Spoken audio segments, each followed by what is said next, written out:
Welcome to Series 3 of the Standing Poses. In this series, you will learn how to balance and move on to the advanced standing asanas. The standing asanas helps improve the strength of your body. It develops your physique, it brings mental equilibrium, and also helps in losing weight. Start by raising your hands above your head in Tadasana. Stretch the sides of your ribs. Stretch upwards and bring your arms back down.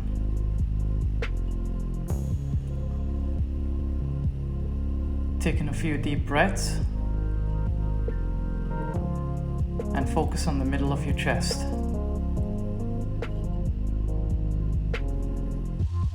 Repeat this one more time.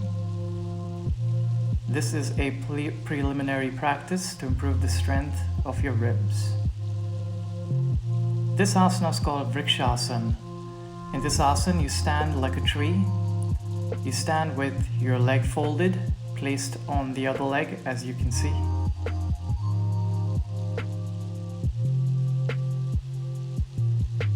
And remember to do this asana on both sides, breathing in and out well. Also remember to do this asana on a flat surface. In this video, the asana is being performed on a rounded surface, but remember, if you are doing it, do it on a flat surface. This asana improves your ability to balance, it develops the leg muscles, it brings mental equilibrium, and helps in deeper breathing by stretching the sides of your ribs.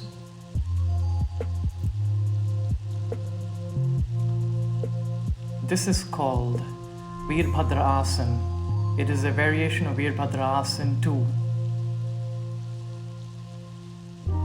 This improves the strength of your thighs. All standing asanas help develop your lower body. The warrior pose. In this warrior pose, you stand with your arms out like as if you had wings. This expands your rib cage, helps you breathe in better, and of course is very good for reducing weight, excess weight on your hips, near the love handles, and also reduces weight on the sides of the body. Perform this asana on both sides.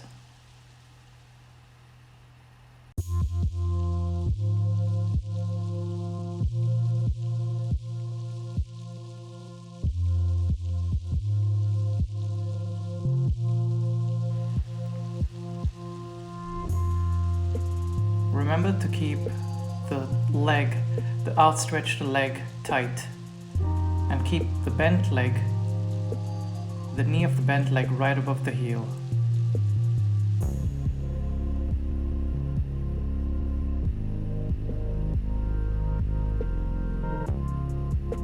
We move to the next posture called Chandrasana, the moon posture.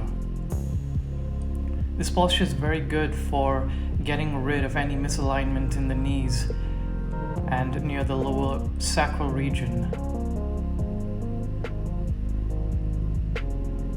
It's a very difficult asana, so take care, and especially take care of the fact that you practice it on a flat ground. It's very good for regenerating the nerves, for re-energizing the nerves near your limbs and near the pelvic region. Very, very good for reducing excess fat around your hips. It also helps improve digestion.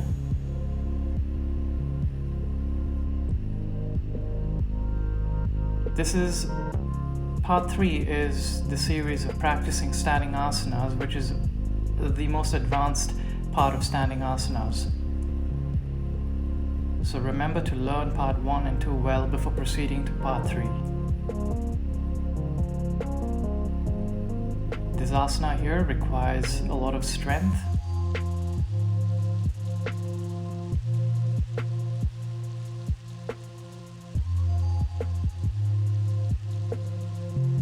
It also improves your ability to focus and concentrate.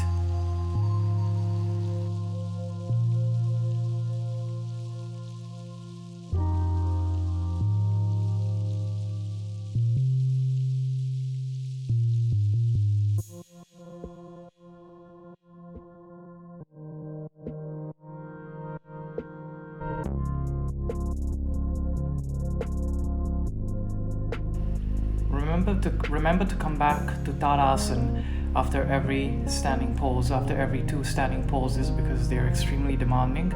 Taking a few deep breaths, raise your hands above your heads, open the ribs up.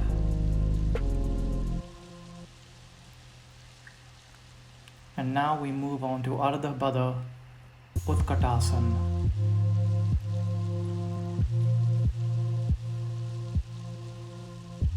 As you can see, this asana is very demanding on the thighs.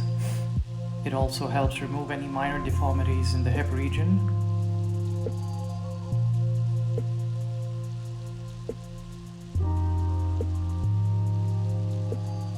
Your hips and your waist, these are the main parts of your body that help in balancing it along the central line of gravity.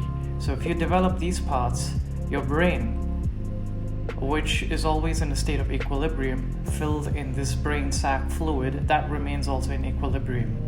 If there's a slight tilt in your lower body, so too will your brain react in the same way and cause disequilibrium. So practicing this asana will bring it into absolute focus and one-pointedness and right in the center.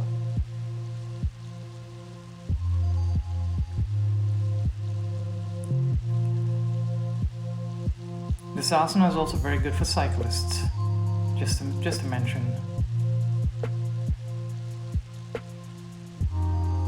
Coming back to Tadasana, it's very important, as you can see. Now we move into Utkatasana. This asana was named after Hanuman's feet. It's very good for horsemen.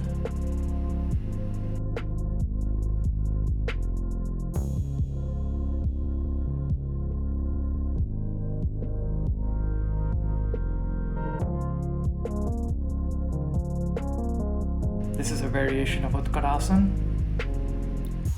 This asana helps expand your ribs, opens your chest up completely.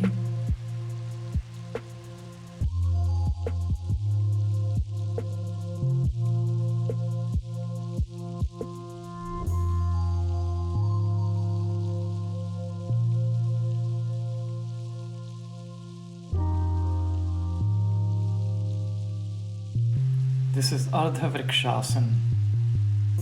So it's the half tree pose. As you can see how the flesh near the hips are stretched up. It's very good for reducing weight in those areas. Very good for developing balance. And very good for increasing your aerobic activity.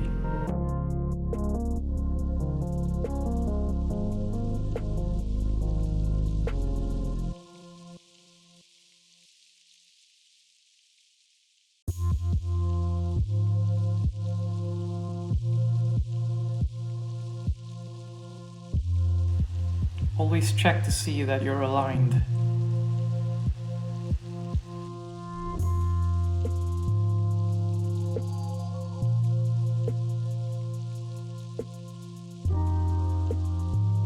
Asanas are very demanding. It's like going for a 1-hour gym session, so drink water before this session. We're now moving into Padmottanasana. This asana is very good for stretching the abductor muscles. It helps in digestion, and with the head placed on the ground, it improves the blood circulation to the head. And for those who cannot perform the headstand, they can very well practice this asana as a beginner posture. Remember to keep the back concave and the knees tight. This is the most difficult part.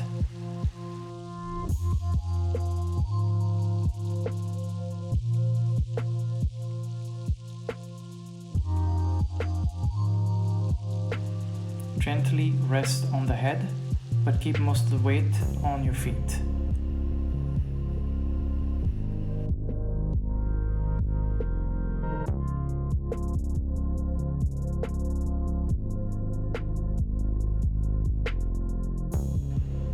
This concludes the standing asana sessions.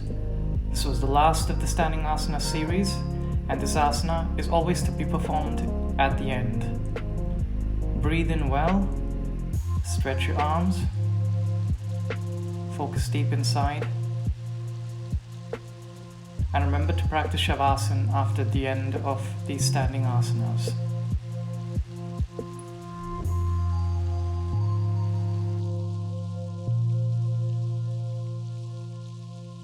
And that concludes the last of these standing asana sessions. Thank you and join me for the next video.